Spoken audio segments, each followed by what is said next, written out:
One simple idea.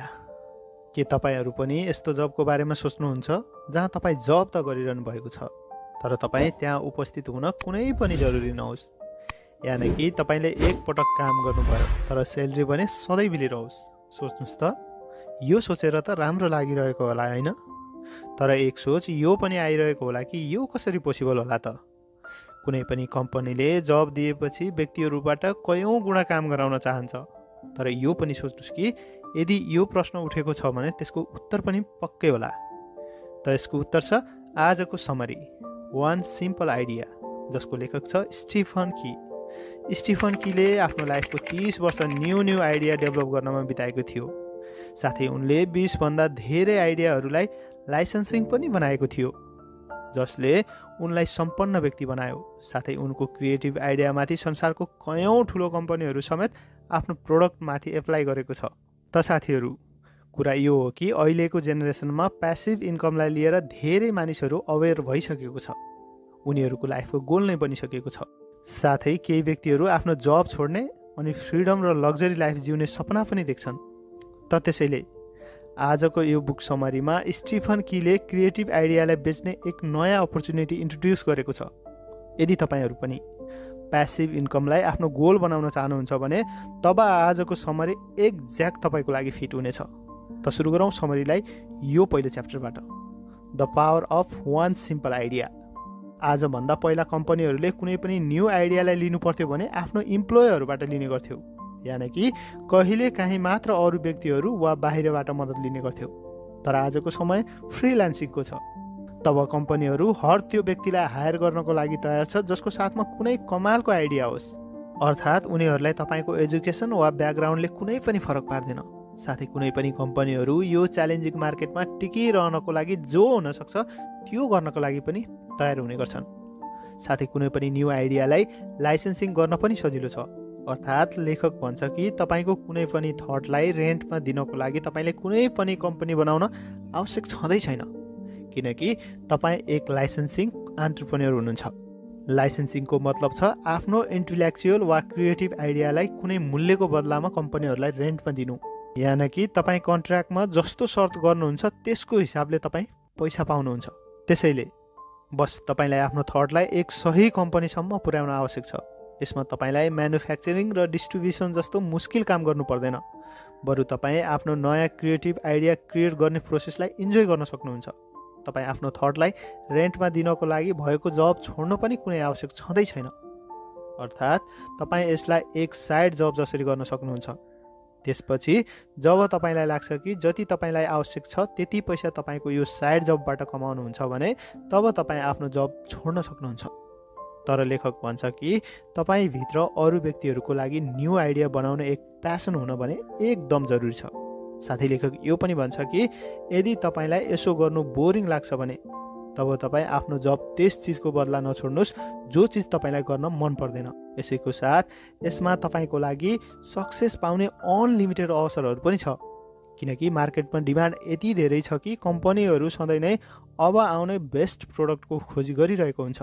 त के साथीहरू, तपाईँहरूको साथ त्यो पोटेन्सियल छ त कि तपाईँ यो न्यू बिजनेसमा सक्सेसफुल हुन सकोस्? अर्को अथर हामीलाई यो कुरा पनि भन्छ कि तपाईँ जहाँ हुनुहुन्छ त्यहाँबाट पनि नयाँ आइडिया मिल्न सक्छ। जस्तै घरमा रहेर अलग अलग प्रोडक्टलाई युज गरेर त्यसमध्ये केहीलाई मोडिफाई गरेर अझ त्योभन्दा राम्रो बनाउन सक्नुहुन्छ।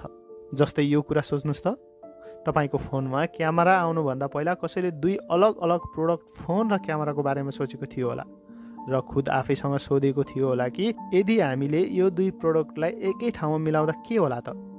तब यसै समयदेखि मोबाइलमा क्यामेरा पनि एट्याच भएर आएको थियो होला। त यसैको साथ अब कुरा गरौँ नेक्स्ट च्याप्टरको, फाइन्ड योर $1 मिलियन आइडिया। जब तपाईँ कुनै पनि आइडिया क्रिएट गर्नुहुन्छ भने तपाईँ ती गल्तीहरूबाट बच्नुपर्ने हुन्छ जो प्राय व्यक्तिहरू गर्ने गर्छ। जस्तै यी व्यक्तिहरू कुनै एक आइडियालाई एकदमै धेरै मन पराउन लाग्छन् र मार्केट अनि कस्टमरको डिमान्डलाई पनि पुरा तरिकाले नजरअन्दाज गर्ने गर्छन् र एक प्रोटोटाइप या मोडल बनाउने गर्छ। आफ्नो पर्फेक्ट प्रोडक्ट बनाइसकेपछि उनीहरू एक पेटेन्ट फाइल पनि गर्छन् जो यो साबित गर्छ कि यो उनीहरूको आइडिया हो र फेरि उनीहरू आफ्नो आइडियालाई मार्केटिङ गर्न सुरु गर्छन् अनि पोटेन्सियल बायर खोज्छन्। तर लेखक भन्छ कि यो प्रोसेस एकदम गलत हो, किनकि यसमा मार्केट र कस्टमरको आवश्यकतालाई बिल्कुल ध्यानमा राख्ने गर्दैनन्। त्यसैले हामीलाई अथर यो कुरा सजेस्ट गर्छ कि त्यो आइडिया जो काम गर्दैन त्यसमा आफ्नो अमूल्य समय, रिसोर्सेस र इनर्जी बर्बाद गर्नुको साटो एक एन्टरप्रेन्योरले पहिला मार्केटलाई राम्रोसँग स्टडी गर्नुपर्ने हुन्छ। साथै कुनै पनि प्रोडक्टले कुनै पनि आवश्यकतालाई पुरा गर्न लायक पनि हुनुपर्छ। यस्तो आइडियाको बारेमा सोच्नुहोस् जो कम्पिटिटरको साथ डटेर सामना गर्न सकोस्। यानि कि तपाईँको आइडिया ब्रिलियन्ट र क्रिएटिभ हुन एकदम आवश्यक छ। तपाईँले धेरै रिसर्च गर्नुपर्ने हुन्छ।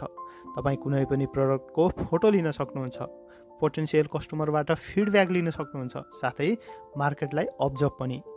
यानि कि समग्रमा भन्नुपर्दा यस्तो प्रोडक्ट बनाउने तर्फ ध्यान दिनुपर्छ जसको कस्टमरलाई एकदम आवश्यक होस्।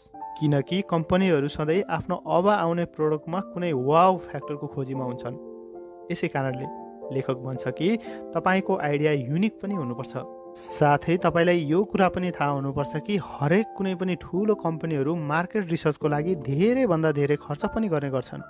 त्यसैले तपाईँ कुनै पनि कम्पनीलाई आफ्नो आइडिया रेन्टमा दिन चाहनुहुन्छ भने त्यो उनीहरूको टाइम र पैसाको लायक पनि हुन एकदमै जरुरी छ। The next chapter, proof your idea. नयाँ प्रोडक्टको लागि क्रिएटिभ आइडिया ल्याउने व्यक्तिहरूले सबैभन्दा पहिला उनीहरूले आफ्नो ब्रिलियन्ट आइडियालाई सोध्छन् र त्यसपछि त्यसको स्केच बनाउँछन् र साथै एक प्रोटोटाइप बनाउनमा कयौँ महिना वा धेरै खर्च पनि गर्छन्। साथै यो प्रोटोटाइप बनाउँदा उनीहरू आउनेवाला केही प्रब्लमलाई पनि नोटिस गर्छन् र प्रोडक्टलाई अझ राम्रो बनाउनको लागि त्यसलाई ठिक पनि गर्छन् र त्यसपछि उनीहरूको त्यो इन्टेलेक्चुअल प्रपर्टीलाई प्रोटेक्ट गर्नको लागि एक पेटेन्ट फाइल गर्छन्।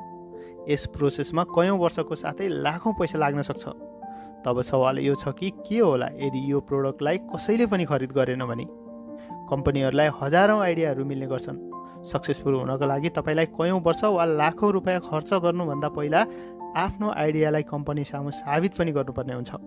साथै लेखक यो पनि भन्छ कि मार्केटमा सक्सेस पाउनको लागि तपाईँको आइडिया बिक्नुपर्ने हुन्छ। एक विनिङ आइडिया सोचिसकेपछि त्यसलाई एकदम गहिरिएर एनालाइसिस गर्नुहोस्। साथै मार्केटलाई राम्रोसँग स्टडी अनि आफ्नो गोलको पनि ध्यान राख्नुहोस्। तपाईँको आइडिया हुनसक्छ एकदम सजिलो छ, तर यो एक इनोभेटिभ हुन पनि एकदम जरुरी छ। यो कुरा कहिल्यै नबिर्सिनु। त साथीहरू, हर कोही व्यक्तिहरू क्रिएटिभ हुन सक्छन्।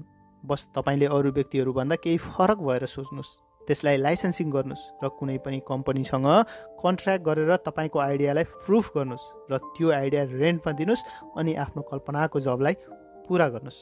त यसैको साथ आजको समरी यहीँ आएर सकिन्छ। समरी कस्तो लाग्यो कमेन्ट सेक्सनमा पक्कै लेख्नुहोला। हस्त, धन्यवाद।